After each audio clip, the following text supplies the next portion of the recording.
Jacob McAllister found the first body half buried in the snow.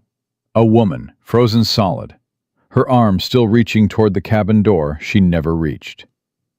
His horse stamped nervously as the blizzard howled around them. Then he heard it. A child's voice, weak and desperate, crying out from inside that rotting structure. He pushed open the door, and 8 pairs of terrified eyes stared back at him. 8 children.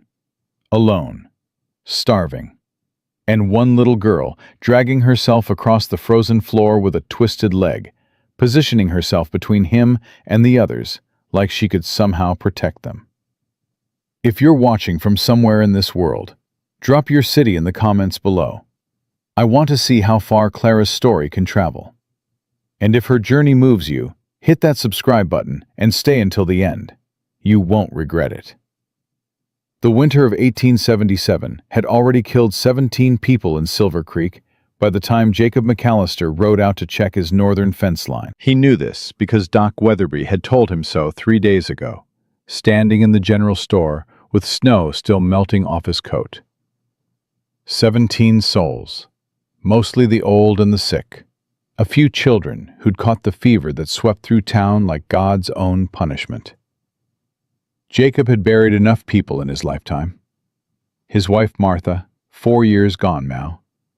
His twin boys, Daniel and Thomas, taken by that same fever when they were only 6 years old. He'd dug their graves himself because the ground had been too frozen for anyone else to help, and his hands had bled for a week afterward. He didn't think much about death anymore. It came when it came. A man just kept moving until it was his turn. The snow had been falling for 3 days straight when his horse Soldier stumbled on something buried in a drift. Jacob dismounted, his boots sinking knee-deep into the white, and brushed away enough powder to see what had tripped his animal. A hand, gray and stiff, fingers curled like they were still reaching for something. He kept digging. The woman was maybe 30 years old, though the cold had made her face a mask that could have belonged to anyone. She wore a thin dress, completely wrong for this weather. No coat, no gloves. She'd frozen to death, trying to reach a cabin that sat maybe 50 yards ahead, half hidden by the storm. Jacob stood there for a long moment, looking at her. Then he looked at the cabin. Smoke rose from the chimney, thin and weak, but rising. Someone was alive in there. He tied Soldier to a dead tree and pulled his rifle from its scabbard. Could be anyone. Outlaws using an abandoned structure. Squatters who might not appreciate company. His hand found the familiar weight of the weapon as he pushed through the snow toward that weathered door. The crying hit him first. A child's voice, high and frightened, cutting through the wind like a knife. Jacob kicked the door open. The smell nearly drove him back. Human waste, rotting food, sickness. But worse than the smell were the faces. 8 of them. Children, all of them, ranging from a boy who looked nearly grown to a tiny girl who couldn't have been more than 6. They huddled together near a dying fire, wrapped in every scrap of cloth they could find, and they stared at him with eyes that had already seen too much. One girl separated herself from the group. She was maybe 10 years old, with dark hair and a face that might have been pretty if it wasn't so thin. She dragged herself across the floor, one leg twisted at an angle that made his stomach turn, positioning her small body between him and the other children. Like she could protect them.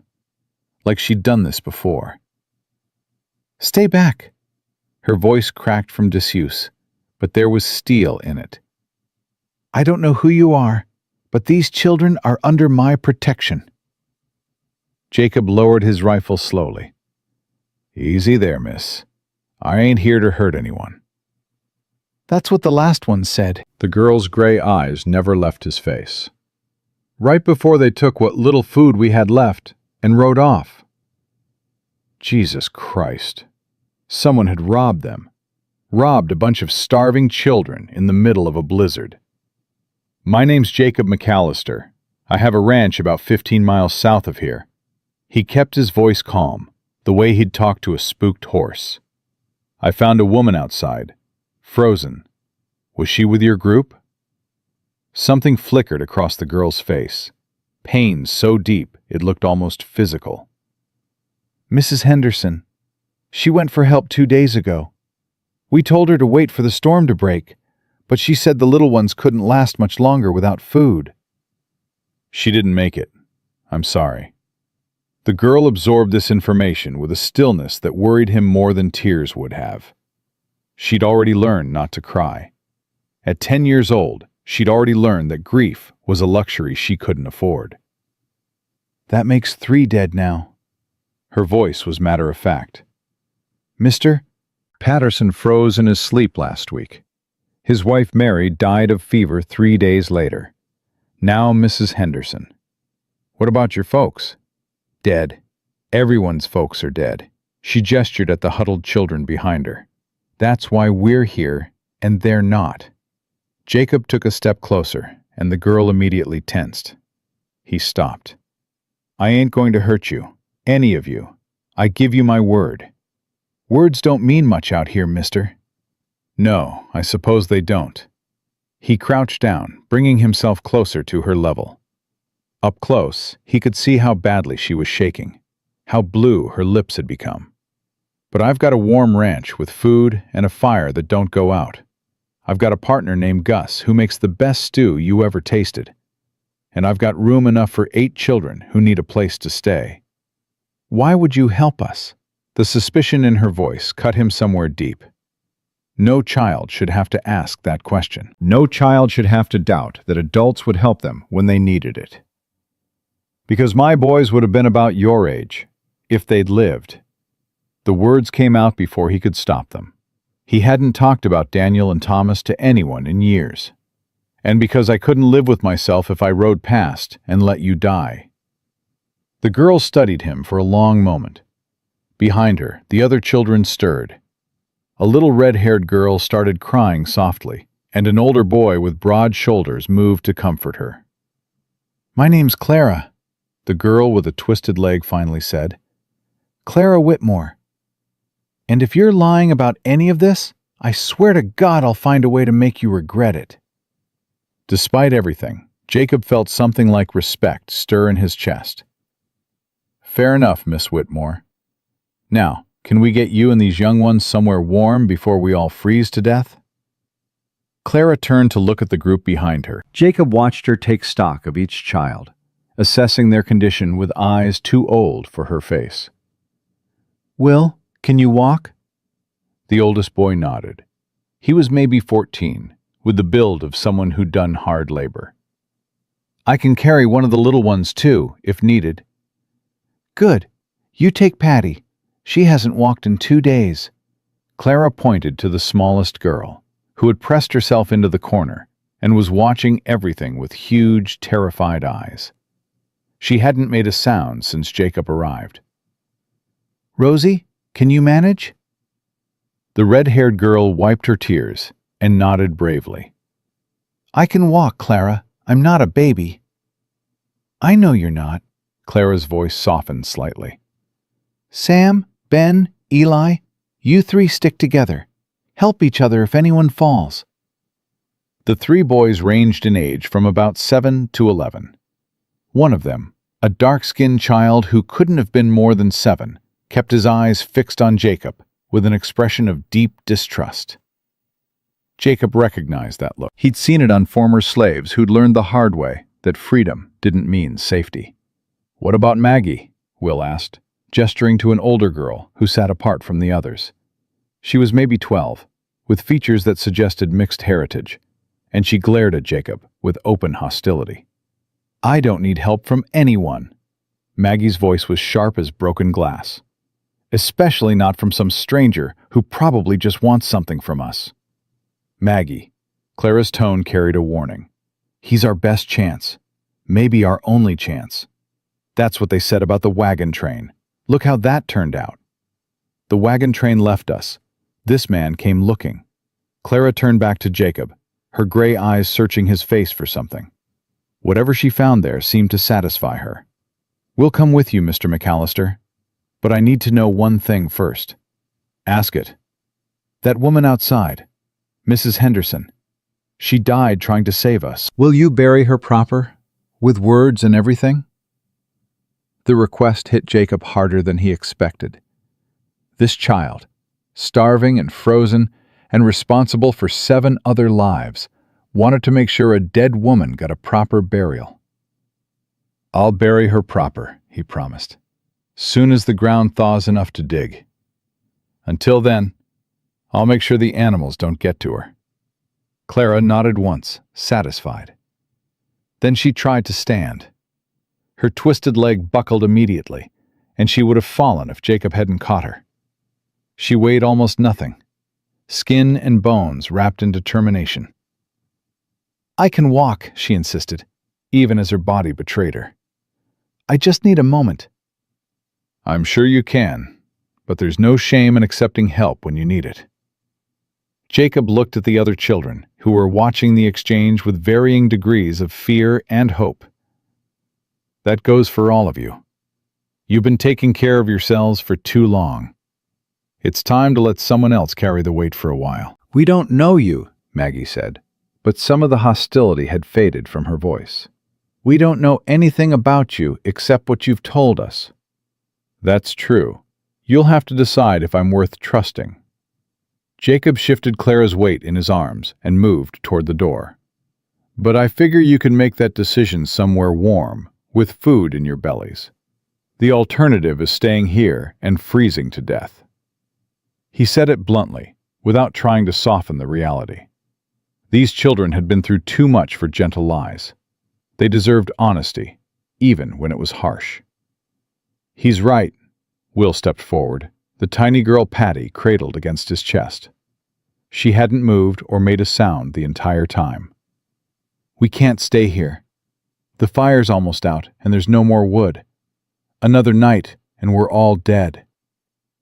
One by one, the children began to move toward the door. Rosie held hands with Ben, the boy with the Polish accent, who kept muttering prayers under his breath. Sam walked alone, his face set in lines of bitter skepticism. Eli stayed close to the walls, watching Jacob with those wary, ancient eyes. Maggie was the last to move, and she stopped in front of Jacob before stepping outside. If you hurt any of them, she said quietly, I'll kill you. I don't care how big you are or how many guns you have. I'll find a way. Jacob met her gaze steadily. If I hurt any of them, I'll deserve it. The blizzard had weakened slightly by the time they emerged, but the cold was still brutal. Jacob whistled for Soldier, who came trudging through the drifts with the patience of a horse who'd seen everything and feared nothing. 8 of you. 1 horse, Jacob calculated quickly. The littlest ones will ride, everyone else walks. We move slow, we move together, and we stop for no one. Understood? The children nodded, their faces pale but determined. Clara, you're on Soldier with Patty and Rosie. Will, you keep Ben and Eli close. Maggie, Sam, you're with me at the front. I can walk, Clara protested. My leg isn't that bad. Your leg is exactly that bad, and we both know it. Jacob lifted her onto the horse before she could argue further, then handed up Patty, who still hadn't spoken or reacted to anything. Rosie climbed up behind them, wrapping her arms around Clara's waist. 15 miles, Sam said flatly. In this weather, half of us will be dead before we get there. No one's dying today. Jacob took point, breaking trail through the snow. Not on my watch. They moved in silence for the first hour. Jacob kept a brutal pace, knowing that stopping meant death. The children stumbled and fell, picked themselves up, kept moving. No complaints, no crying. They'd already learned that tears froze on your face out here. It was Eli who spoke first, his small voice nearly lost in the wind. Mister? That lady back there, Mrs. Henderson. She wasn't our mama or nothing. She was just a stranger who got stuck with us when everyone else died. That's so. She gave us her food for 3 days. Said she wasn't hungry. but we knew she was lying. Eli's dark eyes met Jacob's. She died for us, and she didn't even know us. Jacob thought about Martha, who'd spent her last weeks of life making sure everything was in order for him after she was gone. Thought about his boys, who'd held hands while the fever took them because they didn't want to die alone. Sometimes strangers are the only family we get, he said finally. Doesn't make them less important, just makes them different. Eli seemed to consider this. You're a stranger too. I am. But you stopped. I did. Why? It was the same question Clara had asked, and Jacob still didn't have a good answer. Because he'd lost too much already, and couldn't stand to lose more? Because those 8 faces had reminded him of every child he'd failed to save? Because something in Clara's fierce gray eyes had grabbed hold of something in his chest and wouldn't let go? Because I was tired of riding past, he said. Tired of pretending other people's pain wasn't my problem. Tired of being the kind of man who looks away. Eli walked in silence for a while after that. Then, so quietly, Jacob almost missed it. My mama said there were good white folks out there. Said I just had to wait long enough to find them. Your mama was a smart woman. She's dead now. Daddy too. Everyone's dead. I know, son. I'm sorry. It's not your fault. Eli's voice was matter-of-fact, in the way only a child's could be. You didn't kill them. You're just the one who showed up after. They reached the ranch just as darkness was falling. Jacob's legs had gone numb hours ago, and he was pretty sure at least 2 of the children had frostbite on their fingers. But they were alive. All 8 of them, still breathing, still moving, still fighting. Gus met them at the door, his weathered face cycling through surprise, concern, and determination in rapid succession. Madre de Dios, he breathed, taking in the parade of frozen children. Jacob, what in God's name? Found them in an abandoned cabin about 15 miles north. Their whole wagon train died or ran off. They've been alone for weeks.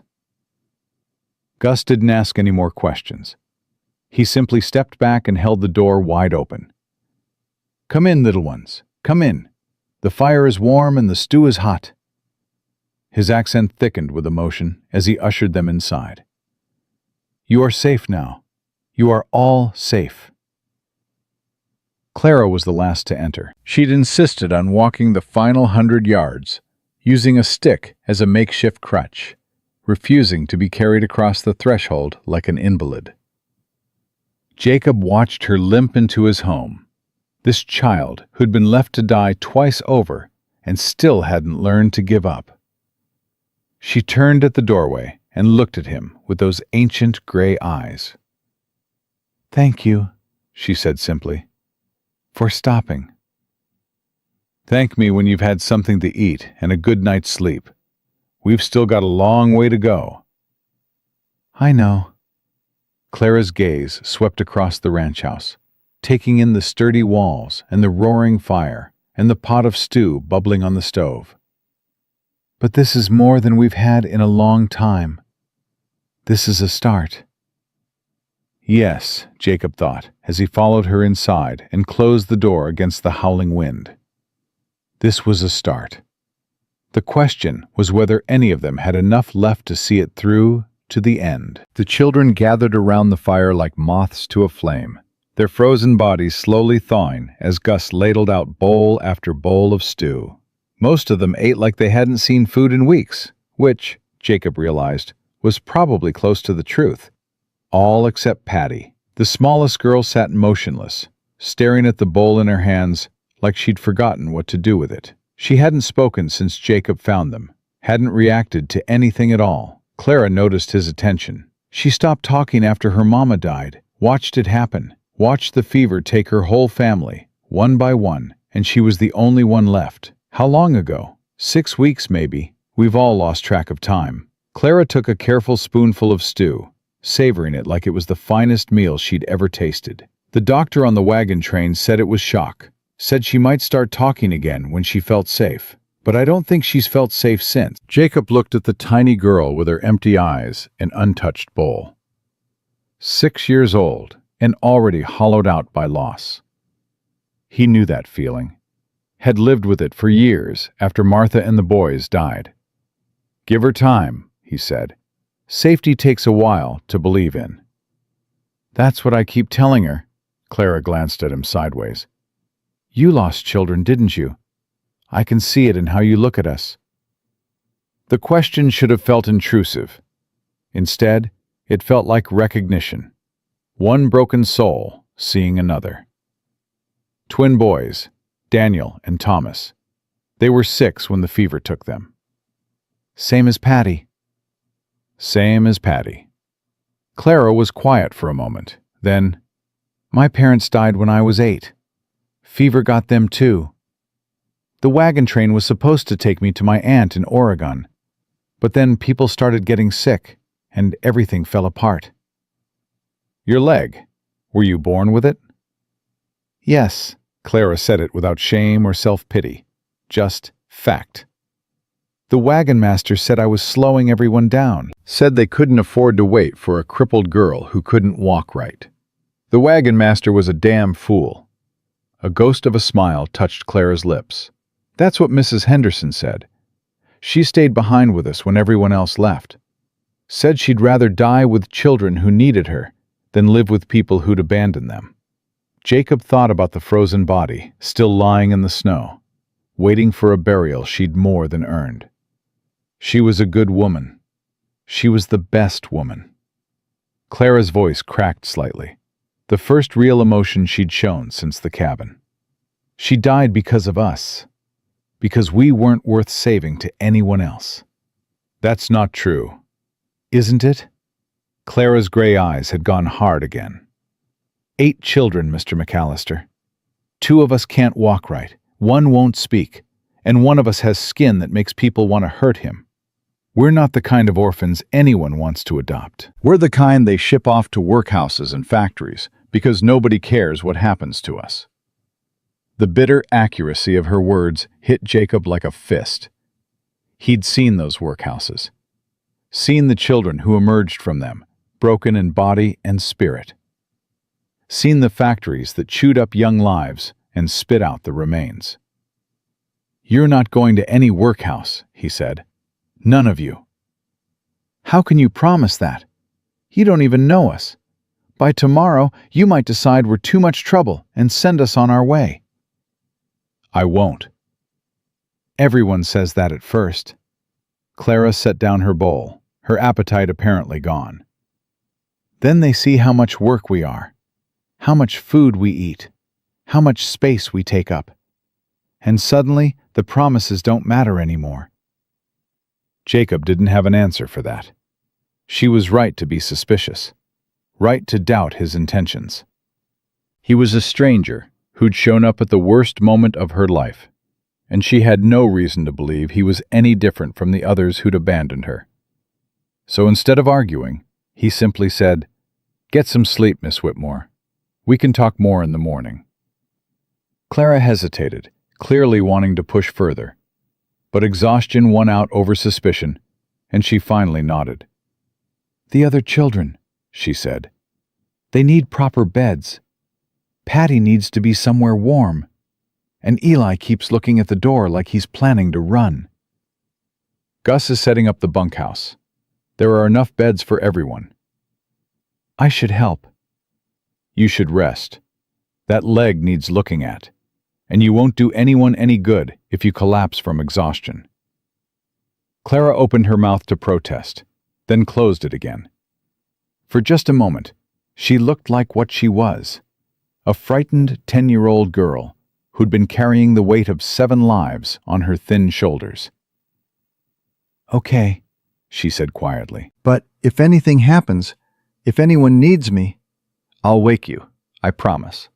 She held his gaze for a long moment, searching for the lie. When she didn't find it, something in her expression shifted. Not trust, not yet, but maybe the beginning of it. Good night, Mr. McAllister. Good night, Miss Whitmore. He watched her limp toward the bunkhouse, that twisted leg dragging through the snow she'd already crossed once today. Tomorrow, he'd need to find her a proper crutch. Tonight, he just needed everyone to survive. Gus appeared at his elbow, having finished settling the younger children. 8 of them, Gus said quietly, and the winter barely half over. I know. We barely have enough food for the 2 of us until spring. Now there are 10 mouths to feed. I know that too. The town won't like this. A single man taking in children? People will talk. Jacob turned to face his old friend, his expression set in lines of determination that Gus had seen before, usually right before Jacob did something that would cause them both a world of trouble. Let them talk. Those children needed help. I helped them. Everything else we'll figure out as we go. Gus was quiet for a long moment. Then he sighed, the sound carrying years of resignation to Jacob McAllister's particular brand of stubborn righteousness. I'll need to go to town for supplies. More blankets, more food, medicine if Doc Weatherby has any to spare. Thank you, Gus. Don't thank me yet. Gus glanced toward the bunkhouse, where 8 children were settling into beds for the first time in weeks. Those little ones, they're not just hungry and cold. They're broken, Jacob. Some in ways that food and warmth won't fix. I know. And that girl, Clara, she's been holding them together through sheer will. When she finally lets go, when she finally lets herself feel everything she's been pushing down. I know. Jacob's voice was heavy with understanding. I've been there, remember? After Martha and the boys. You're the one who pulled me back. That was different. You were a grown man with years of living behind you. These are children who've already seen more death than most adults.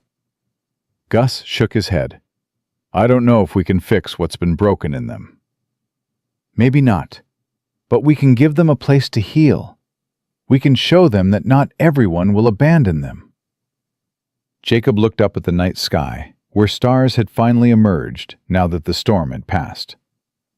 And maybe, just maybe, we can teach them that being different doesn't mean being worthless. Gus followed his gaze. You're thinking about more than just food and shelter. I'm thinking about those factories back east, the ones that buy children from orphan trains and work them until they break. Jacob's jaw tightened. I'm thinking about every child I've ever heard about who disappeared into those places and never came out. And I'm thinking that if I can save 8 of them from that fate, then maybe all the things I've lost weren't for nothing. The words hung in the cold air between them. Gus didn't respond immediately. He didn't need to. He'd known Jacob long enough to recognize when the man had made up his mind. Finally, we're going to need more than good intentions. We're going to need help. I know. Mrs. Caldwell has been looking for a cause to support since her sons died in the war, and Doc Weatherby owes me for that business with the rustlers last fall. And the town council? Sheriff Wade? Jacob's expression darkened at the mention of the sheriff. Marcus Wade had hated him for years, ever since they'd both courted the same woman and Jacob had won. The fact that Martha had died anyway hadn't softened Wade's grudge one bit. The sheriff can go to hell. I've got legal right to take in orphans if I want. Nothing in the territorial law says otherwise. Legal right and community acceptance aren't the same thing. They'll have to be good enough. Jacob turned toward the house, suddenly exhausted in a way that had nothing to do with the miles he'd walked today. Get some sleep, Gus. Tomorrow we start building something new. He paused at the door, looking back at the bunkhouse one more time. Through the window, he could see Clara sitting up in bed, watching over the other children as they slept.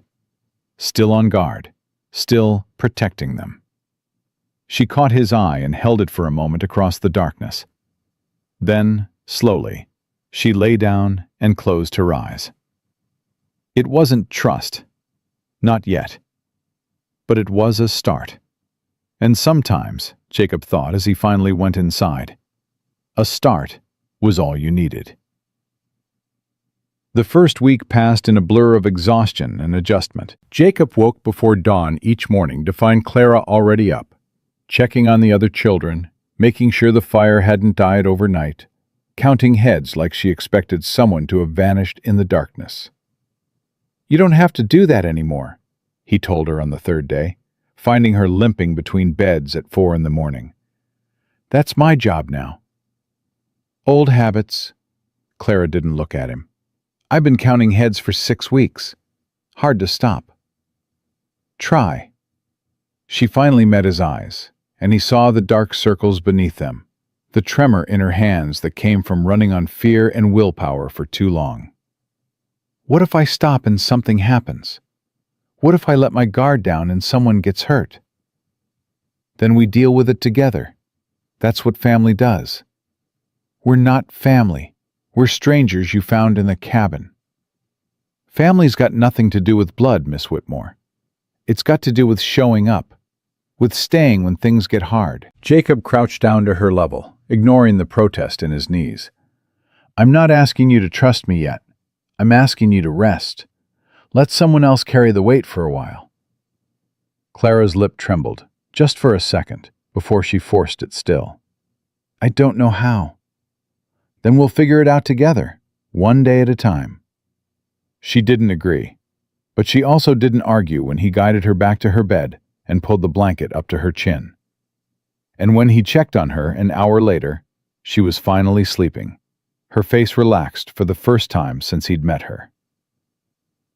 The other children presented their own challenges. Will, the oldest boy, threw himself into work with an intensity that bordered on obsession. He was up before Jacob, chopping wood, feeding animals, mending fences that didn't need mending. Like he was trying to prove something. "You don't have to earn your keep," Jacob told him after finding the boy collapsed from exhaustion in the barn. "You're not a hired hand. You're a child." "I'm 14. Will's voice was defensive. "Old enough to work. Old enough to pull my weight." "Old enough to work, sure, but not old enough to work yourself to death." Jacob sat down on a hay bale, giving Will space. "What are you running from, son?" "I'm not running from anything." "Then what are you running toward?" Will was quiet for a long moment. When he finally spoke, his voice cracked. "I was supposed to protect them. My pa, before he died, he made me promise. Said I was the man of the family now. Said I had to keep everyone safe." "And you feel like you failed?" "I did fail." Will's hands clenched into fists. "People died. Mrs. Henderson died, and I couldn't do anything to stop it." "Mrs. Henderson died trying to get help for all of you. That wasn't your failure. That was her choice." "I should have gone instead. I'm stronger. I could have made it." "Maybe. Or maybe you would have frozen to death too, and those 7 children would have lost their only protection." Jacob leaned forward. "You kept them alive, Will. For 6 weeks in the worst winter Montana's seen in 20 years, you kept 7 children alive. That's not failure. That's a miracle." Will's shoulders shook, and for a moment, Jacob thought he might cry. But the boy had been holding himself together for too long. The tears wouldn't come. Not yet. Maybe not for a long time. "I don't know how to stop," Will admitted. "I don't know how to just be a kid again." "Neither do I." Jacob stood, offering his hand. "But I figure we can learn together. You, me, and all those other children who forgot what childhood feels like." Will took his hand and let himself be pulled to his feet. It wasn't surrender. It was the beginning of trust. Maggie was harder. The 12-year-old with Chinese features and American fury had built walls so high Jacob couldn't see over them. She refused to speak to him directly, refused to acknowledge his presence unless absolutely necessary, and spent most of her time glaring at anyone who came too close. "She's not always like this," Rosie explained one afternoon, her Irish lilt making the words sound almost musical. Before everything happened, she used to smile. She used to tell jokes and make everyone laugh. What happened? Rosie's face darkened. People happened. The men on the wagon train. They said mean things about her mama. Called her names I'm not supposed to repeat. Said Maggie was an abomination because her blood was mixed. And Maggie heard all this? Maggie heard everything. And when her mama got sick, nobody would help. They said it was God's punishment for her mama's sin. Rosie's eyes filled with tears. Her mama died alone in a tent because nobody would sit with her except Maggie. So now Maggie hates everyone. Jacob absorbed this information with growing anger. He'd seen prejudice before, lived through a war that was supposed to end it, and knew that hatred didn't die just because laws changed. It passed from generation to generation like a disease. He found Maggie behind the barn that evening, throwing rocks at a tree with violent precision. "Good arm," he said, keeping his distance. Maggie didn't respond, just threw another rock, harder this time. "I knew a soldier once who could throw like that. Confederate sniper picked him off at Antietam before he could show the world what he could do with a proper baseball." Still nothing. "Your mama must have been a strong woman, raising a daughter in a world that didn't want her." Maggie's hand froze mid-throw. "Don't talk about my mama." "Why not?" "Because you don't know her.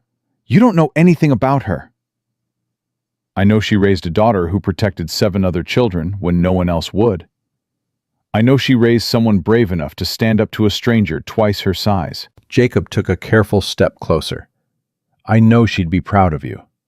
The rock dropped from Maggie's hand. Her shoulders began to shake. "They let her die." The words came out broken, shattered. "They just let her die because she wasn't good enough for them. Because I wasn't good enough." "Listen to me." Jacob's voice was firm but gentle. "What those people did, what they said, that was about them. Their fear, their hatred, their small-minded cruelty.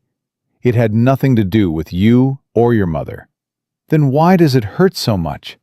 "Because words have power, especially when they come from people who should know better. But here's the truth, Maggie. The truth they didn't want you to know."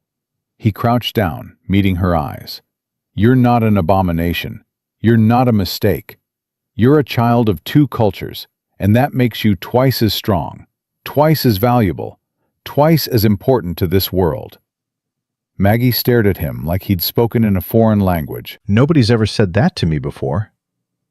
"Then everyone you've met before was a fool." For the first time since Jacob had found them, Maggie's face softened. Not a smile, not yet, but something close. The first crack in walls that had taken years to build. "I still don't trust you," she said. "I know, but maybe you could hate me a little less?" "Maybe." She picked up another rock, tested its weight. "We'll see." Sam was a different kind of challenge. The preacher's son had lost his faith along with his parents, and his skepticism had hardened into something that looked a lot like despair. "There is no God," he announced at dinner one night, loud enough for everyone to hear. "And if there is, he's a monster who enjoys watching children suffer." Gus crossed himself. Rosie gasped. Even Clara looked uncomfortable. But Jacob just set down his fork and met Sam's eyes calmly. "That's a fair conclusion, given what you've been through." Sam blinked, clearly expecting a lecture. "You're not going to tell me I'm wrong?" "I'm not going to tell you what to believe. That's between you and whatever you decide is out there." Jacob took a sip of coffee. "But I will say this. The people who hurt you, who left you to die, they didn't do that because of God. They did it because they were weak and scared and selfish. That's not divine will. That's human failure." "My father said everything happened for a reason, that God had a plan." "Maybe he does. Or maybe your father was wrong about some things. Doesn't mean he was wrong about everything. Jacob leaned back in his chair. You can be angry at God, Sam. You can curse him and deny him and refuse to believe he exists. But that anger, it'll eat you alive if you let it. I've seen it happen to better men than either of us. So what am I supposed to do? Just forgive everyone who hurt us? Hell no. Forgiveness is earned, not given. But you can choose to live anyway. Choose to find meaning in a world that doesn't always make sense. Jacob gestured at the children around the table. These 7 people right here, they need you. Not a bitter shell of who you used to be. They need Sam, the real one, underneath all that anger. Sam's jaw tightened. The real Sam died with his parents. I don't believe that, and neither do you, or you wouldn't still be fighting so hard. The boy had no response to that. He stared at his plate for a long moment, then picked up his fork and resumed eating. It wasn't resolution, but it was the beginning of a conversation that would continue for months. Ben, the Polish boy, was the easiest of the children to reach. His cheerful exterior had been a shield against grief, but underneath it was a child desperate for normalcy. In my country, he told Jacob one morning, helping feed the chickens, my father was a baker. Best bread in our village. People came from miles to buy from him. What happened to him? He died on the ship coming to America. Sickness took many people in the place, below deck, where they put families like mine. Ben's accent thickened with memory. Mama said America would be better, said we would have new life. But then she died too, and I was alone. You're not alone anymore. No. Ben looked up at him with eyes that wanted so desperately to believe. But for how long? Good things don't last. I learned this lesson many times. Maybe this time will be different. Maybe. Ben shrugged with the fatalistic acceptance of someone who'd learned not to hope too hard. Or maybe not.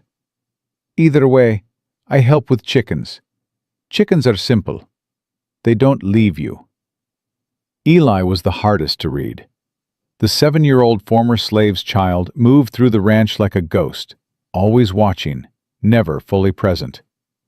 He flinched at sudden movements, avoided corners where he could be trapped, and slept with one eye open. He thinks you're going to sell him, Clara explained quietly one evening. His mama was sold 3 times before the war. He thinks that's what white folks do with children they don't want. The words hit Jacob like a physical blow. He's not property. He's a child. I know that. You know that. But he's spent his whole life being told otherwise. Clara's gray eyes were old beyond their years. It's going to take more than words to convince him he's safe here. What will it take? Time, consistency, proving every single day that you mean what you say. She paused. And maybe protecting him from the people in town who see him the same way those wagon train folks saw Maggie. Jacob thought about Sheriff Wade, about the town council, about all the small-minded people who measured a person's worth by the color of their skin. I'll protect him, all of you, whatever it takes. That's a big promise, Mr. McAllister.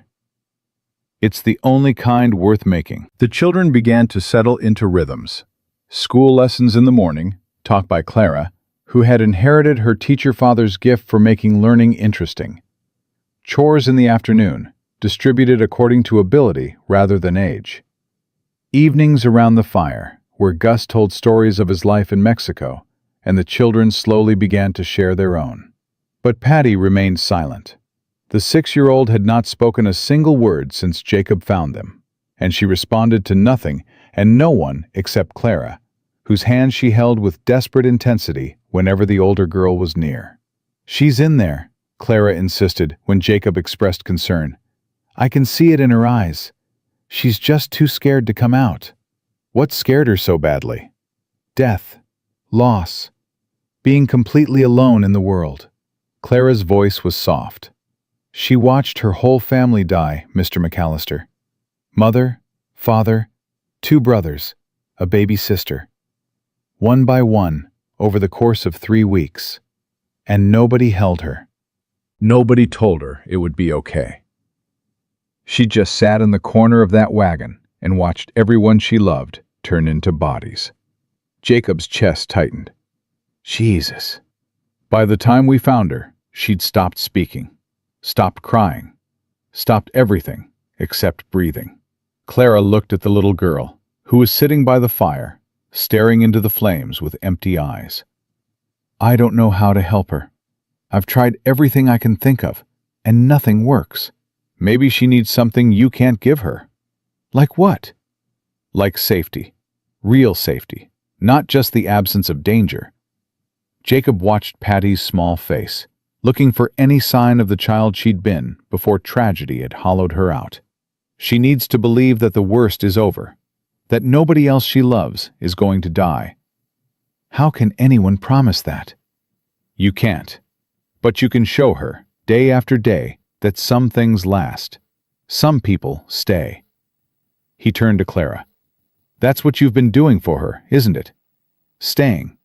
Being the one constant in a world that keeps changing. Clara nodded slowly. I promised her I wouldn't leave. The day we found her, I promised I'd stay with her until she felt safe again. And you kept that promise. Even when it meant dragging yourself across a frozen cabin floor to protect her from me. I didn't know you then. No, you didn't. But you protected her anyway. Jacob smiled slightly. That's the kind of love that heals people, Miss Whitmore. Even when it takes longer than we wanted to. 2 weeks after their arrival, Gus returned from town with news that made Jacob's stomach drop. People are talking, Gus said quietly, after the children had gone to bed. About you. About the children. About what kind of man takes in 8 orphans in the middle of winter. Let them talk. It's more than talk, Hefe. Sheriff Wade has been asking questions, saying he's concerned about the children's welfare, saying maybe someone should check to make sure they're being properly cared for. Jacob's hands clenched. Wade doesn't give a damn about those children. He just wants to cause me trouble. I know, but he's the law in this territory. If he decides to make an official inquiry, then he'll find 8 children who are fed, clothed, warm, and safe, which is more than they had before I found them. He'll also find a mixed-race girl, a colored boy, and a crippled child in the care of an unmarried man with no legal standing as their guardian. Gus's voice was heavy with worry. In the eyes of some people, that's enough to take them away. Take them where? To an orphanage that'll ship them off to factories? To foster families who see them as free labor? Jacob stood abruptly, pacing the small kitchen. I didn't pull those children out of a frozen cabin just to hand them over to a system that treats them like property. I know, but we need to be careful. Wade is looking for any excuse to move against you, and the town council is nervous about having so many orphans in one place. Gus hesitated. There's something else. What? A man came to town asking about abandoned children. Well-dressed, Eastern accent. Said he represented an organization that places orphans with good families. Jacob went still. What kind of organization? He didn't say, but he had papers, official-looking ones, and he seemed very interested when someone mentioned the children at your ranch. The memory of Clara's words echoed in Jacob's mind. We're not the kind of orphans anyone wants to adopt. We're the kind they ship off to workhouses and factories. Did you get his name? Blackwood. Thaddeus Blackwood. Jacob had never heard the name before, but something about it made his skin crawl. Men in fine suits didn't come to remote Montana territories out of the goodness of their hearts. They came because there was profit to be made. "Keep your ears open," he told Gus, "and don't let any of the children go into town without one of us with them." "You think this man is dangerous?" "I think anyone who makes money off orphans isn't someone I want anywhere near those kids." He didn't sleep that night. Instead, he sat in the kitchen with his rifle across his lap, watching the snow fall outside the window, and thinking about all the ways the world could take away everything he was trying to build. The children trusted him now. Not completely. Not yet. But enough to let their guards down. Enough to laugh at Gus's jokes and ask questions about the ranch, and start talking about what they wanted to be when they grew up. Clara wanted to teach, like her father. Will wanted to raise horses. Maggie wanted to open a restaurant that served food from both her cultures.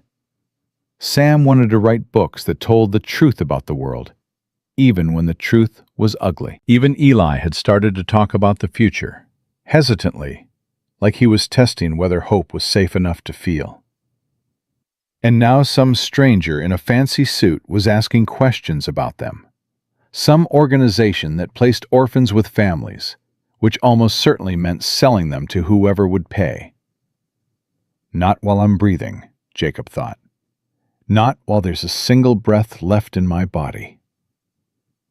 He checked on the children at midnight, moving quietly between beds.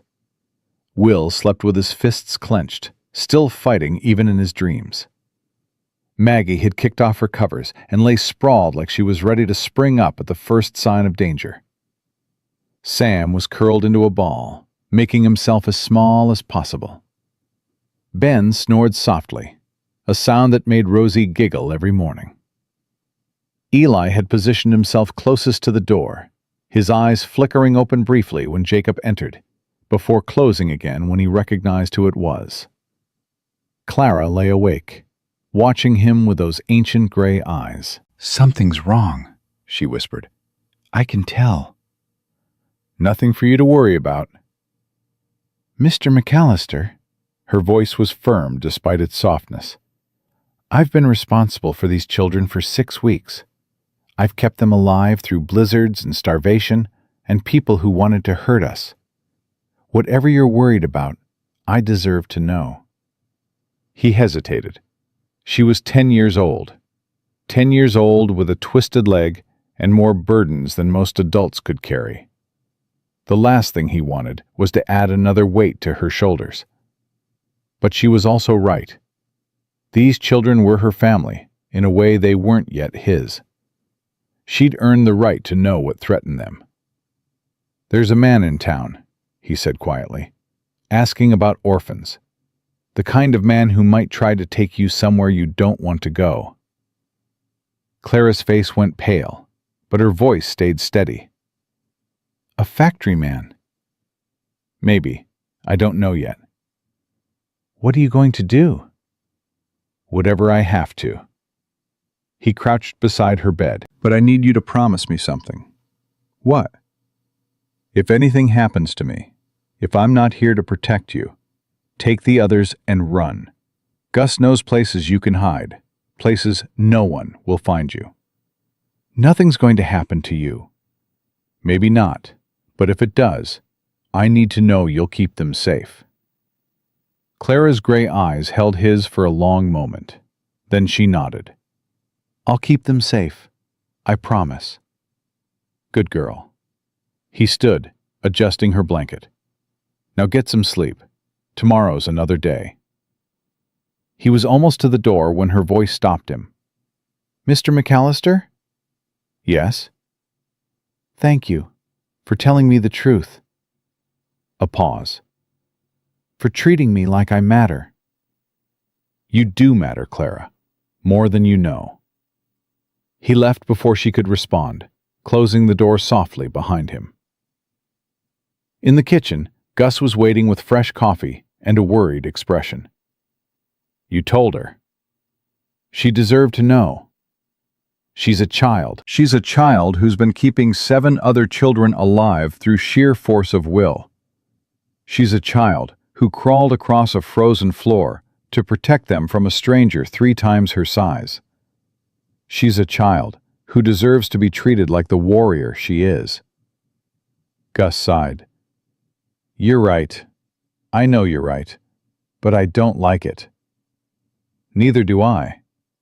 Jacob accepted the coffee, wrapping his hands around the warm cup.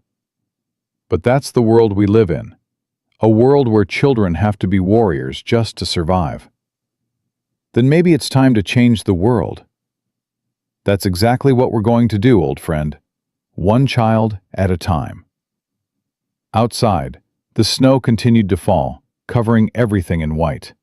And somewhere in the darkness, Thaddeus Blackwood was making plans that would test everything Jacob McAllister believed about family, protection, and the lengths a man would go to save the children he'd come to love. Thaddeus Blackwood came to the ranch 3 days later, riding in a fine buggy that looked absurdly out of place against the snow-covered Montana wilderness.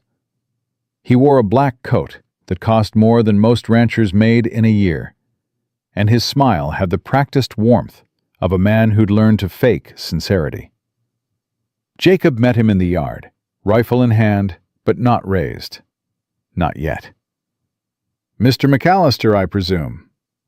Blackwood stepped down from the buggy, brushing invisible dust from his sleeves. I've heard quite a lot about you. Can't say the same. What brings you to my ranch? Concern, Mr. McAllister.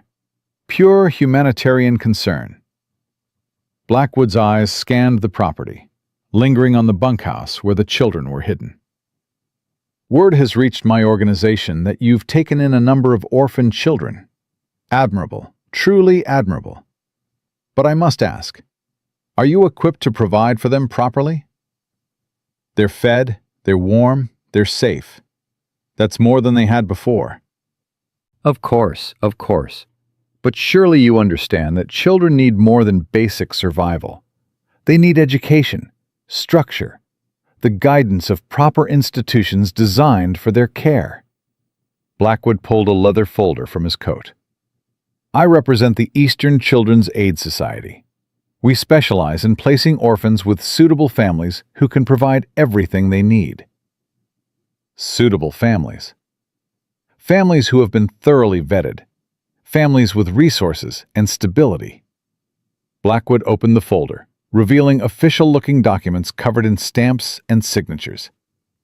We've placed over 3,000 children in the past 5 years alone, given them opportunities they never would have had otherwise. Jacob didn't move. What kind of opportunities? Employment, training, the chance to become productive members of society.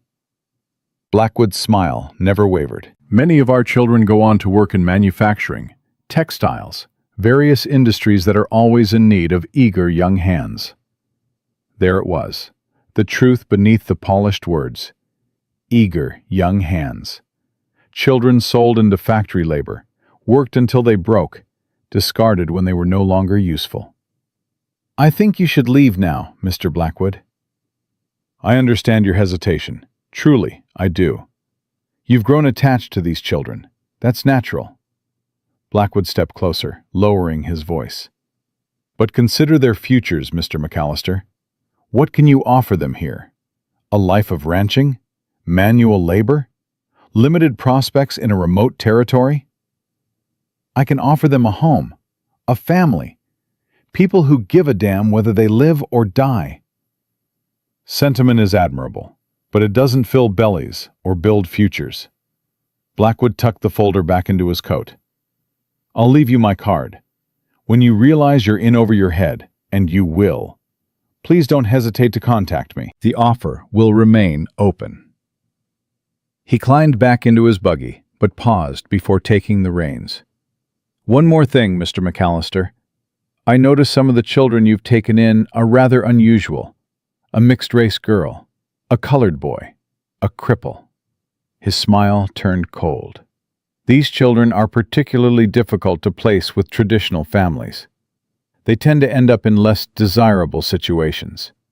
Factories, workhouses, institutions that aren't as particular about the condition of their charges. Is that a threat? Merely an observation. Good day, Mr. McAllister. Jacob watched the buggy disappear down the road, his hands shaking with barely contained rage. When he turned back toward the house, Clara was standing on the porch, her face pale. "He's going to try to take us," she said. It wasn't a question. He's going to try. He's not going to succeed. "How can you be sure?" Because I won't let him. Jacob climbed the porch steps and put his hand on her shoulder. "I promised you a home, Clara. I meant it." He mentioned Maggie and Eli and me specifically. Clara's voice trembled slightly. "The ones nobody wants. The ones they can sell without anyone caring." He's wrong about that too. People care. I care. Gus cares. And we're going to fight for every single one of you. That evening, Jacob called a family meeting. All 8 children gathered around the kitchen table, their faces ranging from curious to terrified. Gus stood by the door, arms crossed, his expression grim. "I'm not going to lie to you," Jacob began. "There's a man in town who wants to take you away. He says he's going to place you with families, but the truth is, he's going to sell you to factories back east. Places where children work 16-hour days until they can't work anymore." Maggie's face hardened. "I knew it. I knew this was too good to last." "Let me finish." Jacob held up his hand. "He's going to try. But trying and succeeding are 2 different things. I've got friends in this territory, people who owe me favors.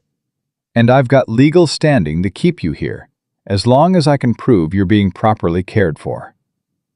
"What if he brings the law?" Will asked. "What if the sheriff comes?" "Then we deal with the sheriff, one problem at a time." "The sheriff hates you." Sam's voice was flat. "Everyone in town knows that. He'll side with Blackwood just to hurt you."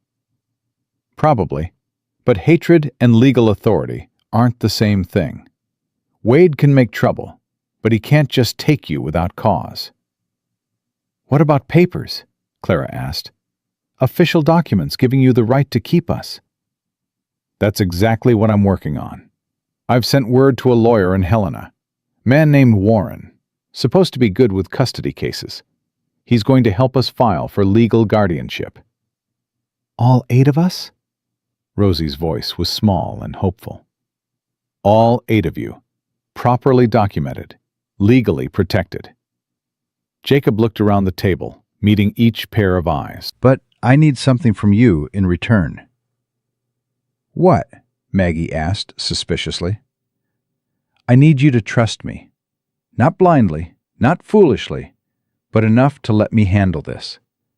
I need you to stay together, stay on the ranch, and not do anything that gives Blackwood or Wade an excuse to separate you." The children exchanged glances. Silent communication passed between them, the kind that came from months of depending on each other for survival. Finally, Clara spoke. "We'll trust you. But if you break that trust, if you give us any reason to think you're not who you say you are, we disappear. All of us. Together." "Fair enough. And we want to help. We're not just going to sit here and wait for someone to save us. We've been saving ourselves for too long to stop now." Jacob nodded slowly. "What did you have in mind?" "Information. Blackwood isn't the only one who can ask questions." Clara's gray eyes gleamed with determination. "Rosie remembers everything she hears. Sam can read and write better than most adults. Will knows how to move without being seen. And Maggie has a way of making people underestimate her. You want to spy on Blackwood. I want to know what we're up against. Don't you?" Jacob considered it. Every instinct screamed that he should protect these children, keep them safe on the ranch, handle the threat himself. But Clara was right. They weren't helpless victims waiting to be rescued. They were survivors who'd kept themselves alive against impossible odds. "Gus goes with you. Anywhere in town, anytime, he's there. And if anything feels wrong, you get out immediately. Agreed? Clara nodded. Agreed. The next morning, Gus took Clara, Will, and Sam into town on the pretense of buying supplies. Jacob stayed at the ranch with the younger children, trying to maintain normalcy while his mind raced through worst-case scenarios. Maggie found him in the barn, aggressively mending a harness that didn't need mending. "You're scared," she said. "I'm careful. There's a difference." "No, you're scared. I can tell." She leaned against the stall door, studying him with those sharp, dark eyes. "You really do care about us, don't you? It's not just obligation or charity." "Would it matter if it was?" "It would matter to me." Maggie was quiet for a moment. "My father was a white man, a miner who fell in love with a Chinese laundry woman. Everyone told him he was crazy, told him no good could come from mixing bloodlines. But he didn't care. He loved her anyway." "He sounds like a good man." "He was. And when people said cruel things about me, about what I was, he would get this look in his eyes, like he wanted to fight the whole world." Maggie's voice softened. "You get that same look when Blackwood talks about selling us to factories." "That's because I do want to fight the whole world, or at least the parts of it that think children are property." "Why? We're nothing to you." Strangers you found in a cabin. You were strangers. Now you're family. Jacob set down the harness and faced her fully. "I know that doesn't make sense to you yet. I know you've been hurt too many times to believe anyone could care without wanting something in return. But I'm going to keep showing up, Maggie, every single day, until you believe it." Maggie's eyes shimmered with tears she wouldn't let fall. "And if I never believe it?" "Then I'll keep showing up anyway. That's what family does." She didn't respond, but when she left the barn, her shoulders weren't quite as rigid as they'd been when she entered. The town expedition yielded valuable information. Clara returned with mental notes that she wrote down immediately, her handwriting cramped but legible. "Blackwood is staying at the boarding house.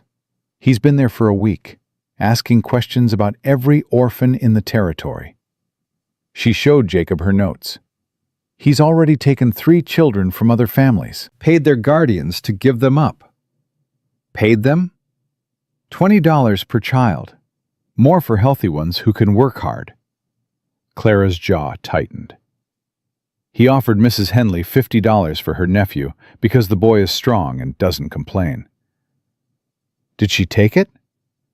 "Not yet, but she's thinking about it. I could see it in her eyes." Jacob felt sick. $50 was more than many families saw in a year. The temptation would be overwhelming for people already struggling to survive. "What about the sheriff?" "He's definitely working with Blackwood." Sam spoke up, his voice bitter. "We saw them drinking together at the saloon, laughing about something. When they noticed us watching, Wade gave us this look like we were livestock he was sizing up for market." "He mentioned you specifically," Will added. "Said something about how you couldn't keep 8 children hidden forever. How eventually you'd slip up, and when you did, he'd be ready." So it was personal. Wade wasn't just helping Blackwood out of greed or corruption. He was using this situation to finally destroy the man he'd hated for 20 years. "There's something else." Clara hesitated, clearly uncertain whether to share the next piece of information. "What?" "Blackwood has a partner. Someone in Helena who handles the legal side of things. They've done this before, in other territories. Found orphans, manufactured custody claims, shipped children east by the trainload." "How do you know this?" "I talked to a woman at the general store. Her sister in Wyoming lost 2 children to the same organization 3 years ago. She's been trying to fight them ever since, but they've got lawyers and money and connections she can't match." Jacob absorbed this information with growing dread. This wasn't just one man pursuing easy prey. This was an operation. Systematic. Organized. Practiced at taking children and making them disappear. Did she give you a name? The woman with the sister? Mrs. Harriet Caldwell. She lives on the big ranch east of town. Jacob knew that name.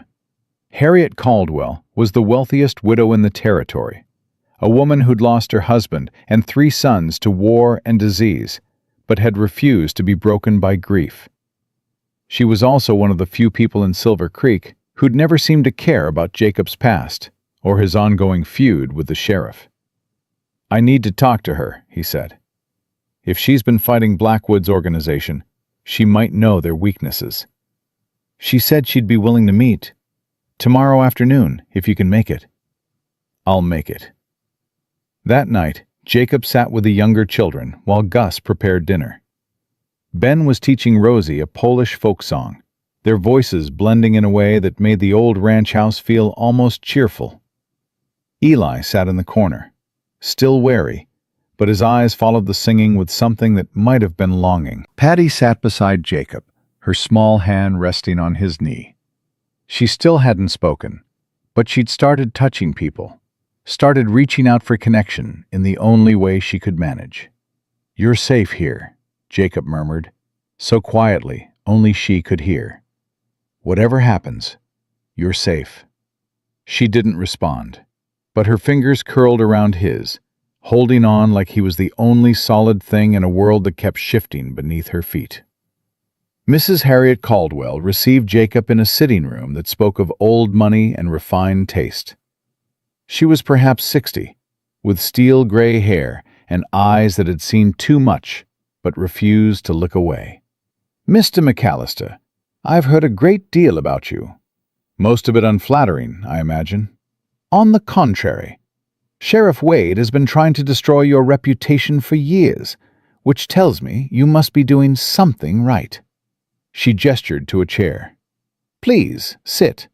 We have much to discuss." Jacob sat, feeling slightly out of place in the elegant surroundings. "Your sister in Wyoming. Clara said she lost children to Blackwood's organization. 2 nephews, taken under the pretense of finding them suitable homes. We later learned they were shipped to a textile mill in Massachusetts. One died in a factory fire. The other escaped and eventually made his way back, but he was broken, scarred in body and spirit." Mrs. Caldwell's voice was steady, but her hands trembled slightly. "He hanged himself 6 months later. I'm sorry." "So am I. Sorry and angry, and determined to ensure it doesn't happen to anyone else." She leaned forward. "I've been fighting Blackwood and his partners for 3 years, Mr. McAllister. I've hired lawyers, investigators, journalists. I've accumulated evidence of their crimes, testimony from survivors, financial records showing how much they profit from each child they sell." "Why haven't you stopped them?" "Because they have protection. Powerful men in Washington who benefit from cheap child labor. Judges who rule in their favor regardless of evidence. And local law enforcement who are either bribed or threatened into compliance." Her eyes met his. "Sheriff Wade has been receiving payments from Blackwood's organization for over a year. $20 a month, deposited into an account in Helena." "You have proof of this?" "I have proof of many things. What I don't have is someone willing to act on it." She stood, moving to a desk in the corner. "The territorial governor is an honest man, but he's in Helena, and by the time word reaches him, children have already been shipped east. The federal marshals are spread too thin to investigate every suspicious custody transfer, and the newspapers are reluctant to print stories that might anger their wealthy advertisers." "So what do you suggest?" Mrs. Caldwell returned with a thick folder. "I suggest we make it impossible for Blackwood to operate here, legally, publicly, and if necessary, by force." "What's in that folder?" "Everything I've gathered over 3 years. Testimony, photographs, financial records. Enough to destroy Blackwood's reputation and possibly send him to prison, if we can get it in front of the right people. And who are the right people? There's a federal prosecutor in Denver who's been building a case against child trafficking operations in the Western Territories. His name is Daniel Warren. He's the one who helped my family try to recover my nephews, even though we ultimately failed. Mrs. Caldwell handed him the folder. If you can get this evidence to him, along with your testimony about Blackwood's activities here, it might be enough to finally bring the organization down. Jacob took the folder, feeling its weight. 3 years of work. Grief transformed into determination. A woman who'd lost everything, fighting to save children she'd never meet. Why are you trusting me with this? Because you're the only one who's taken action. The only one who looked at 8 abandoned children and saw human beings worth saving instead of problems to be managed. Mrs. Caldwell's voice softened. And because my sons would have been about your age if they'd lived. I'd like to think they would have been the kind of men who stopped for children in need. Jacob stood, tucking the folder inside his coat. I'll get this to Warren, whatever it takes. Be careful. Blackwood has already realized you're a threat. He'll be watching you, looking for any weakness to exploit. He won't find one. Everyone has weaknesses, Mr. McAllister. The trick is not letting your enemies discover them before you discover theirs. Jacob was halfway home when he saw the smoke, black and thick, rising from the direction of his ranch. He spurred Soldier into a gallop, his heart pounding with terror. The barn was on fire. Flames licked up the walls, fed by the dry hay stored inside. And standing in the yard, surrounded by armed men, were the children. All 8 of them, huddled together, with Gus held at gunpoint beside them. Sheriff Wade stepped forward, a document in his hand and a triumphant smile on his face. Jacob McAllister, by authority of the Territorial Court, I'm here to take custody of these children pending investigation into their welfare. You can cooperate or you can resist. Either way, they're coming with me. Clara caught Jacob's eye across the chaos. Her face was pale, but determined. She gave the slightest shake of her head. Don't fight. Not yet. Not like this. Jacob dismounted slowly, his hands visible, his mind racing through options. 8 children. 6 armed men. Gus disarmed and helpless. The folder from Mrs. Caldwell burning a hole in his coat. On what grounds? He asked, keeping his voice calm. Concerns about the children's living conditions, reports of inadequate food, shelter, and supervision. Wade's smile widened. The court has determined they'd be better served in the care of a proper institution while the investigation proceeds. What institution? Mr. Blackwood's organization has generously offered to house them temporarily, all expenses paid. Jacob looked at the children, at Clara, who was already calculating escape routes, at Will, whose fists were clenched despite the guns pointed at him, at Maggie, whose dark eyes burned with fury, at the younger ones, terrified but trusting their older companions to know what to do, and at Patty, who stood slightly apart from the group, staring at the fire with an expression of absolute terror. Something in her finally broke. She opened her mouth, and for the first time in months, she screamed.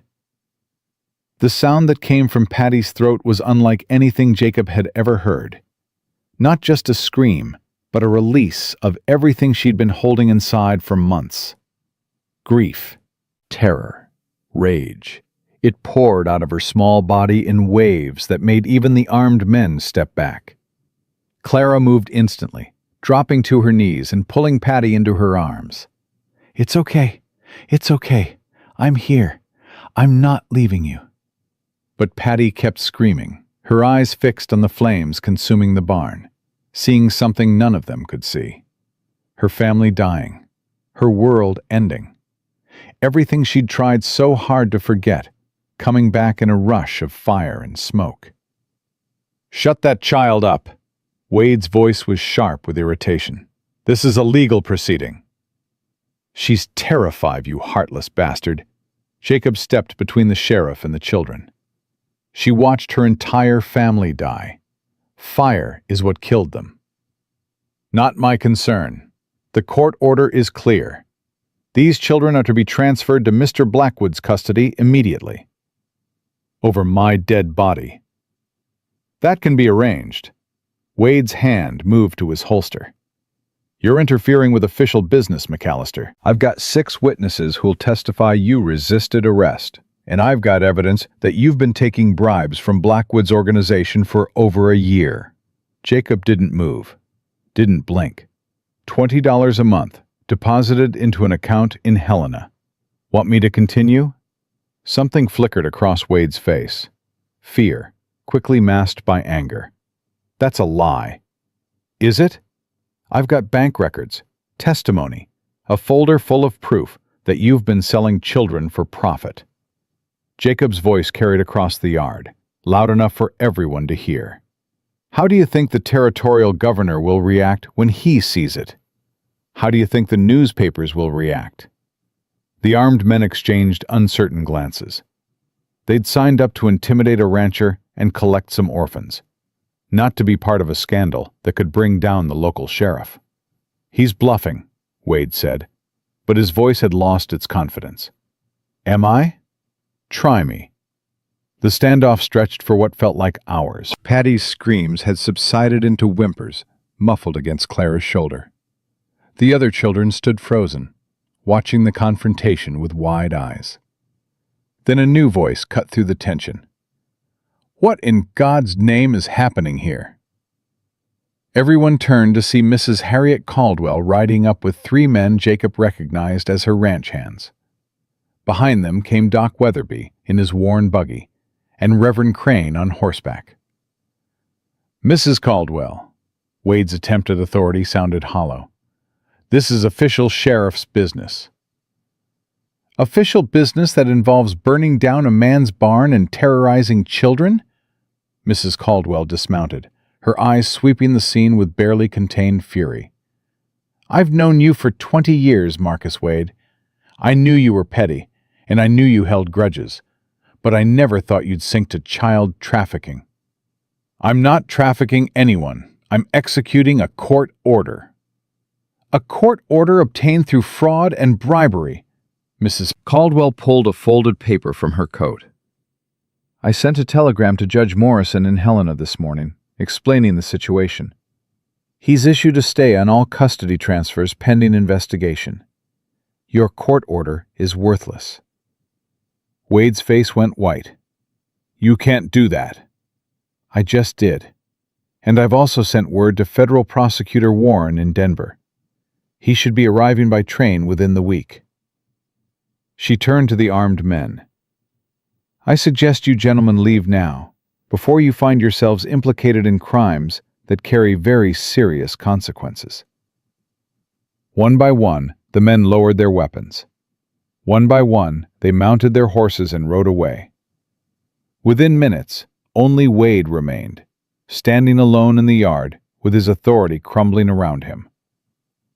This isn't over, he said, but his voice was the voice of a defeated man. No, it isn't. Jacob stepped closer, his voice dropping to a murmur only Wade could hear. But when it is over, you're going to wish you'd never touched these children. You're going to wish you'd stayed out of my way and let me raise them in peace. Because I'm going to destroy you, Marcus. Not with fists or guns, with the truth. And the truth is going to follow you for the rest of your miserable life.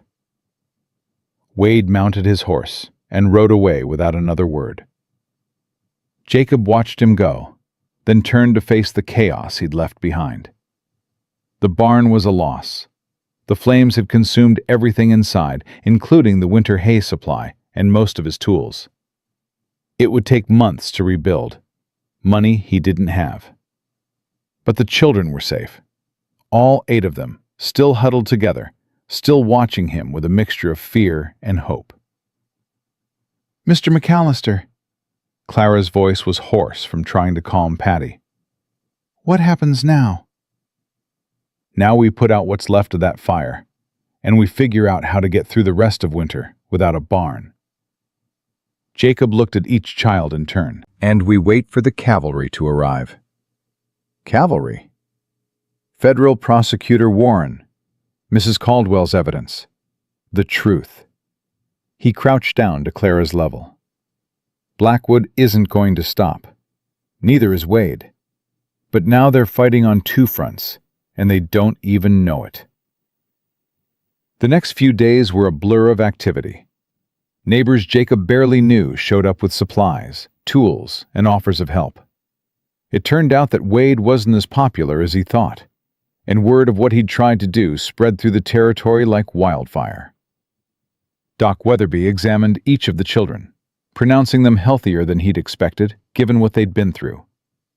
He spent extra time with Patty, who had retreated back into silence after her screaming episode. "She spoke," he told Jacob privately. "Not words, but sound. That's progress. Something broke through, even if it was just fear. Will she be okay?" "I don't know. Trauma like hers takes years to heal, if it ever does." Doc Weatherby sighed. "But she's better off here than in any institution I've ever seen. She's got people who care about her. That matters more than medicine sometimes." Mrs. Caldwell became a regular presence at the ranch, organizing relief efforts and coordinating with her contacts in Helena. She and Clara developed an unlikely friendship, the wealthy widow and the crippled orphan, united by their determination and their refusal to be underestimated. "She reminds me of my daughter," Mrs. Caldwell confided to Jacob one evening. "The one who died in childbirth 20 years ago. Same fire in her eyes, same stubborn set to her jaw. Clara's special. They all are. Every one of those children has survived things that would break most adults." She looked at him directly. "You're doing a good thing here, Jacob. A hard thing, but a good one." "It doesn't feel good. It feels like barely holding on." "That's what good things feel like sometimes. The easy path is rarely the right one." Federal Prosecutor Daniel Warren arrived on a Thursday, accompanied by 2 federal marshals and a stenographer. He was younger than Jacob expected, maybe 35, with sharp eyes and a reputation for taking down corrupt officials. "Mr. McAllister," he shook Jacob's hand firmly, "Mrs. Caldwell speaks very highly of you. She's been fighting this battle longer than I have. I'm just the one who got lucky." "Lucky?" Warren raised an eyebrow. "You found 8 starving children in a blizzard, took them in despite having no resources or legal standing, and then stood down an armed sheriff who was trying to sell them to a child trafficker. That's not luck. That's courage. It's stubbornness, mostly. Same thing in my experience." Warren pulled out a notebook. "I need to interview each of the children, with your permission. Their testimony is crucial to building the case against Blackwood and his organization. They've been through a lot. I don't want them traumatized further." "Neither do I. I'll be gentle, I promise. And they can stop at any time if it becomes too much." Warren's expression softened. "I've done this before, Mr. McAllister. I know how to talk to children who've been hurt." The interviews took 3 days. Warren spoke to each child individually, with Jacob or Gus present as a comfort. He asked about the wagon train, the abandonment, the deaths they'd witnessed. He asked about Blackwood's visit, about Wade's raid, about the fire. Clara's interview lasted the longest. She answered every question with the same steady composure she'd shown since the cabin, recounting horrors in a matter-of-fact tone that made Warren's stenographer weep. "You're very brave," Warren told her at the end. "I've interviewed adults who couldn't describe what you've just told me." "I'm not brave. I'm just tired of being scared." "That's what bravery is, Miss Whitmore. Being scared and doing what needs to be done anyway." Maggie's interview was different. She was hostile at first, suspicious of this well-dressed stranger asking questions. But when Warren mentioned that his own mother had been Chinese, that he understood what it felt like to be judged for the blood in your veins, something shifted. "They called my mama a whore," Maggie said quietly. "Said she seduced my father with oriental tricks. Said I was an abomination that should never have been born." They were wrong about all of it. "I know they were wrong, but knowing doesn't make it stop hurting." No, it doesn't. But sometimes you can use that hurt. Turn it into fuel for fighting back. Warren leaned forward. The men who said those things, who treated your mother like less than human, they're the same kind of men who run factories where children die. The same kind of men who think some lives are worth less than others. You can help me stop them, Maggie. Your testimony can put Blackwood in prison. "Will it bring my mama back?" No, but it might save other children from losing their mamas the same way. Maggie was quiet for a long moment. Then she nodded. "Tell me what you need to know." Eli's interview was the hardest. The 7-year-old had barely spoken to Warren, answering questions with nods or single words. His distrust of authority ran too deep to overcome with gentle questions. But then Warren did something unexpected. He rolled up his sleeve, revealing a series of scars on his forearm. "You see these? I got them when I was about your age. From a man who thought he owned me because he owned my mother." Warren's voice was steady. "I know what it's like to be scared of people who have power over you. I know what it's like to wonder if anyone will ever see you as a person instead of property." Eli stared at the scars. "You were a slave?" "My mother was. I was born free, technically, but freedom didn't mean much when the wrong people decided it shouldn't." Warren rolled his sleeve back down. "I became a prosecutor because I wanted to put men like that in prison. Men who think they can buy and sell human beings. Men like Blackwood. Can you really stop them?" "I can try. But I need your help. I need you to tell me what you saw, what you heard. Your voice matters, Eli, more than you know." For the first time since Jacob had found him, Eli talked. Really talked. About the fear, about the running, about the endless uncertainty of never knowing if today was the day someone would decide you weren't worth keeping. Warren wrote it all down, his expression carefully neutral, his eyes bright with suppressed emotion. The interviews yielded enough testimony to file charges against both Blackwood and Wade. Combined with Mrs. Caldwell's financial records and the statements from other families who'd lost children, Warren had built a case that could bring down the entire organization. "It's going to take time," he warned Jacob. "Trials don't happen overnight. Blackwood has lawyers, connections, money. He'll fight every step of the way." "What about the children in the meantime?" "They stay with you. I've already filed for emergency guardianship on your behalf. Given the circumstances, any judge with a conscience will approve it." "And if the judge doesn't have a conscience?" Warren smiled grimly. "Then we appeal. And we keep appealing until we find one who does." The night before Warren left for Denver, Jacob found Clara sitting on the porch, staring at the stars. The cold had broken slightly, and the air smelled of approaching spring. "Can't sleep?" he asked, settling beside her. "Thinking too much. About what happens next." "What do you want to happen next?" Clara was quiet for a moment. "I want to stop being scared. I want to wake up one morning and not immediately count heads to make sure everyone's still there. I want to believe that this is real, that it's going to last." "It's going to last, Clara. I promise." You can't promise that. Nobody can promise that. "You're right.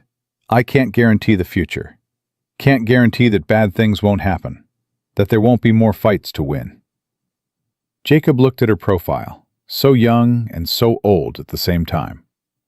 "But I can promise that whatever comes, you won't face it alone. I can promise that I'll be here, fighting beside you, for as long as I'm breathing. Why? Why do you care so much about children you didn't know existed a month ago? The question deserved an honest answer. Jacob thought about it, searching for words that wouldn't sound hollow. Because my boys died and I couldn't save them. Because my wife died and I couldn't save her. Because I spent years after that just existing, going through the motions, letting grief eat me alive. He took a breath. And then I found you. 8 children who needed someone to fight for them. 8 reasons to wake up in the morning and do more than just survive. We saved you. Yeah, I guess you did. Clara leaned against his shoulder, a gesture of trust that meant more than any words. I'm glad you stopped that day, on the road. I'm glad you didn't ride past. So am I, Clara. So am I. They sat together until the cold drove them inside, 2 broken people finding healing in each other's presence. And somewhere in the bunkhouse, 7 other children slept peacefully, safe for the first time in months. The telegram arrived 3 weeks later. Warren had secured an indictment against Blackwood on charges of child trafficking, fraud, and conspiracy. Wade had been arrested by federal marshals and was awaiting trial in Helena. It's happening, Clara said, reading the telegram over Jacob's shoulder. They're actually going to pay for what they did. Looks that way. What about the other children, the ones Blackwood already took? Warren's people are tracking them down. Some have been found in factories back east. Others are still missing. Jacob's voice was heavy. We can't save everyone, Clara, but we can save some. And that has to be enough. It's not enough. It'll never be enough. Clara's jaw tightened. But it's a start. That afternoon, something unexpected happened. Patty, who had returned to silence after her screaming episode, walked up to Jacob while he was mending a fence and tugged on his sleeve. He looked down at her small face, those empty eyes that had begun to show flickers of something like life. Safe, she whispered. Her voice was rusty from disuse, barely audible. You made us safe. Then she wrapped her arms around his legs and held on like she'd never let go. Jacob felt tears burn in his eyes. He crouched down and hugged her back, this tiny girl who'd finally found words again. Yes, sweetheart, you're safe. You're all safe. When he looked up, Clara was watching from the porch. She was smiling, really smiling, for the first time since he'd met her. And in that moment, Jacob knew that everything he'd risked, everything he'd fought for, had been worth it. Not because he'd defeated Blackwood or brought down Wade, but because one little girl had finally found her voice again. That was victory. That was redemption. That was what family meant. The trial lasted 6 weeks. Jacob made the journey to Helena twice to testify, leaving Gus and Mrs. Caldwell to watch over the children. Each time he returned, Clara met him at the gate with the same question in her eyes. Blackwood got 20 years, he told her after the final verdict. Federal prison, no parole. Clara let out a breath she seemed to have been holding for months. And Wade? 15 years. Plus he lost everything. His badge, his reputation, his property. Jacob dismounted, his bones aching from the long ride. Warren says it's one of the biggest child trafficking convictions in territorial history. Is it over? Really over? The legal part, yes. The rest... Jacob looked toward the bunkhouse, where 7 other children were waiting for news. The rest takes longer. Spring came slowly to Montana that year, but when it finally arrived, it transformed the ranch. The children threw themselves into rebuilding what the fire had destroyed. Will organized work crews with military precision. Maggie discovered a talent for carpentry that surprised everyone, including herself. Even Eli began to participate, his wariness gradually giving way to something that looked like belonging. The new barn went up in 3 weeks, built with lumber donated by neighbors and labor provided by half the territory. People Jacob had never met showed up with tools and supplies, drawn by the story that had spread far beyond Silver Creek. "Didn't know you had so many friends," Gus observed one evening, watching the last of the volunteers ride away. "Neither did I. They're not here for you, Hef. They're here for the children. For what they represent." What do they represent? Gus smiled. Hope. The idea that even in a hard world, good things can happen. That strangers can become family, and broken things can be mended. The guardianship papers arrived in June, officially recognizing Jacob as the legal guardian of all 8 children. Clara insisted on being present when he signed them, watching each stroke of the pen like it was a sacred ritual. "It's real now," she said when he finished. "Legal. Permanent." "It was always real, Clara. The papers just make it official." "No, before it was just promises. Words that could be broken." She touched the documents with something like reverence. "This is different. This means something." "What does it mean to you?" "It means I can finally stop waiting for the other shoe to drop. Stop expecting you to change your mind, or get tired of us, or decide we're too much trouble." Clara's gray eyes met his. "It means I can start believing in tomorrow." The children adapted to their new life in different ways and at different speeds. Will gradually learned to stop working himself to exhaustion, though he still woke before dawn most mornings out of habit. He'd found a passion for horses, spending hours with the animals, learning to train them with patience instead of force. "You've got a gift," Jacob told him one afternoon, watching the boy gentle a nervous mare. "Could make a living at this, if you wanted." "Maybe." Will stroked the mare's neck. "Or maybe I'll stay here, help you run this place." "You don't have to decide now. You've got years to figure out what you want." "I know what I want." Will looked at Jacob with eyes that had finally started to show his true age instead of decades beyond it. "I want to help other kids, the way you helped us. Build something that lasts." Maggie's transformation was slower, but no less profound. Her anger didn't disappear, but it found new channels. She became fiercely protective of the younger children, channeling the rage that had once been turned inward into advocacy for those who couldn't fight for themselves. "I'm going to be a lawyer," she announced one day, completely out of nowhere. "A lawyer?" Jacob couldn't hide his surprise. "Like Mr. Warren, someone who uses words and laws to fight instead of fists." Her dark eyes gleamed with determination. "Someone who makes sure what happened to us never happens to anyone else." "That's a big dream." "I've got big anger. Might as well use it for something." Sam's skepticism softened into something more nuanced. He still questioned everything, still refused easy answers, but his doubt had lost its bitter edge.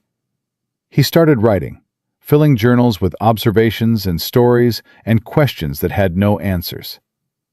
"What are you working on?" Clara asked him one evening, finding him scribbling by lamplight. "Everything. Nothing. I don't know yet." Sam looked up, his expression uncertain. "I keep thinking about all the children we'll never know about. The ones who didn't get found. The ones who disappeared into factories and never came out. That's dark." "It's true. And someone needs to write it down. Someone needs to make sure people remember." "Why you?" "Because I survived. Because I can." Sam's voice steadied.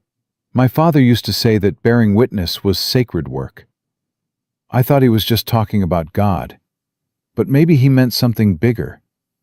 Maybe bearing witness means making sure the truth doesn't get lost." Ben remained the heart of the group, his cheerful nature a counterbalance to the heavier personalities around him. He learned English rapidly, his Polish accent fading as the months passed, though he kept certain words and phrases as connections to his heritage. "My father would like you," he told Jacob one day, helping feed the chickens. "He always said, Good man is not one who never falls, but one who keeps standing back up. Your father sounds wise. He was. Ben's smile flickered with old sadness. I miss him every day. But missing him is different now. Before, it hurt like a knife in chest. Now, it hurts like old bruise. Still there, but not so sharp. That's called healing, son. Yes, healing. Ben nodded slowly. This is good word. Hard word, but good. Rosie flourished in ways no one expected. Her gift for storytelling, which had sustained the children through their darkest days, blossomed into something extraordinary. She began writing down the tales she'd told, creating books illustrated with pictures she drew herself. These are beautiful, Mrs. Caldwell said, examining the handmade volumes during one of her visits. Have you thought about getting them published? Rosie's eyes went wide. Published? Like real books? Why not? I have connections with a printing press in Boston. They're always looking for fresh voices, especially stories that speak to children. But I'm just a girl from a wagon train. Nobody wants to hear my stories. Everyone wants to hear your stories, Rosie. They just don't know it yet. Eli's healing was the most gradual. Trust came hard to a child who'd been taught that safety was an illusion. But day by day, moment by moment, he began to believe that not everyone who had power over him would use it to cause pain. The breakthrough came on an ordinary afternoon. Jacob was repairing a fence when Eli appeared beside him, silent as always, watching him work. Want to help? Jacob offered, holding out a hammer. Eli hesitated. Then, slowly, he took the tool. His small hands struggled with the weight, but he didn't give up. He pounded nail after nail into the wood, his jaw set with concentration. You're good at this, Jacob said. My daddy taught me. Before. Eli's voice was barely audible. He said a man's worth is in what he builds, not what he tears down. Your daddy was right. He's dead now. They all are. Eli kept hammering, not looking up. But I remember what he taught me. I remember everything. That's how we keep people alive, Eli, by remembering them, by carrying their lessons forward. The boy finally looked at him, those ancient eyes searching for something. Will you remember us? If something happens, and we have to leave. Nothing's going to happen. But yes, I remember you. Every single day for the rest of my life. Promise? I promise. Eli nodded once, satisfied. Then he went back to hammering, and Jacob felt something unknot in his chest. Another wall coming down. Another child beginning to trust. Patty's voice returned in fragments, words emerging like flowers pushing through snow. Hungry. Tired. Clara. Simple communications that felt like miracles. By summer's end, she was speaking in full sentences, though she still preferred to communicate through drawing and gesture. She's going to be okay, Doc Weatherby pronounced during his monthly visit. Whatever broke in her is starting to mend. Will she ever be normal? Normal? The doctor laughed. None of these children will ever be normal, Jacob. They've seen too much, survived too much. But they can be healthy. They can be happy. They can build lives worth living. He paused. And that's not nothing. That's everything. The first anniversary of their rescue came on a cold December day. Jacob had lost track of the exact date, but Clara remembered. She always remembered. 1 year ago today, you found us in that cabin, she said, standing beside him on the porch as snow began to fall. 1 year since everything changed. Feels longer. Feels shorter, too. Both at the same time.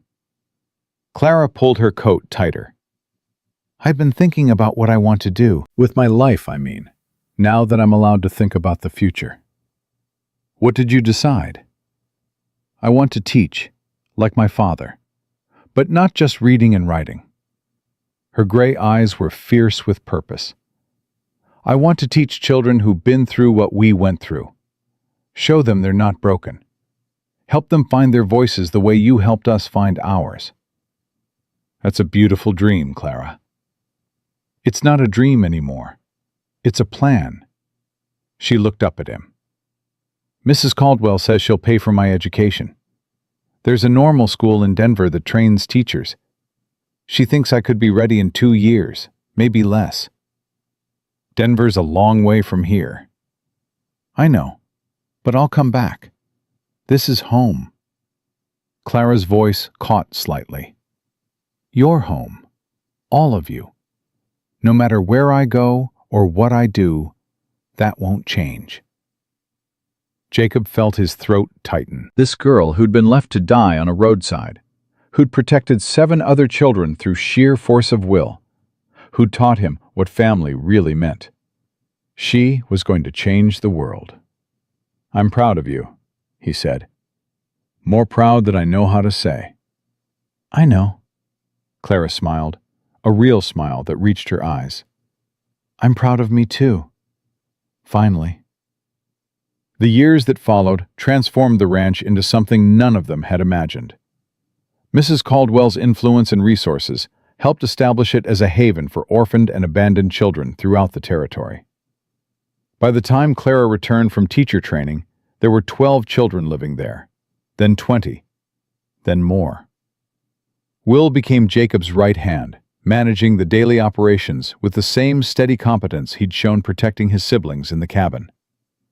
Maggie went east to study law, sending letters full of outrage and determination. Sam published his first book at 19, a searing account of child labor that sparked reform movements across the country. Ben opened a bakery in Silver Creek, making bread with recipes his father had taught him. Rosie's children's books became beloved classics, read in homes from Montana to Massachusetts.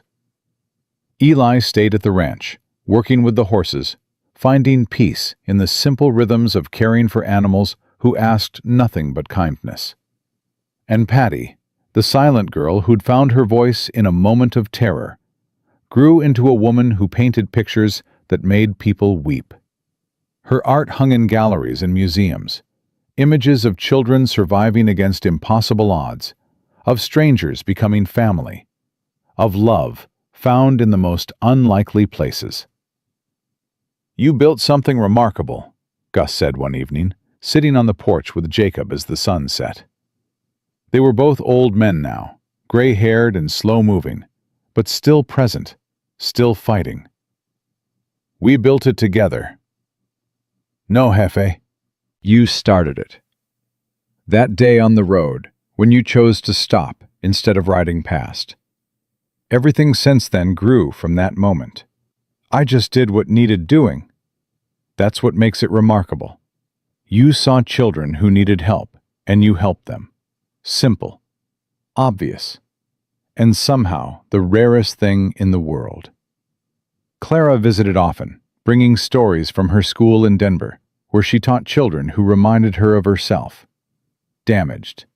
Determined. Desperate for someone to believe in them.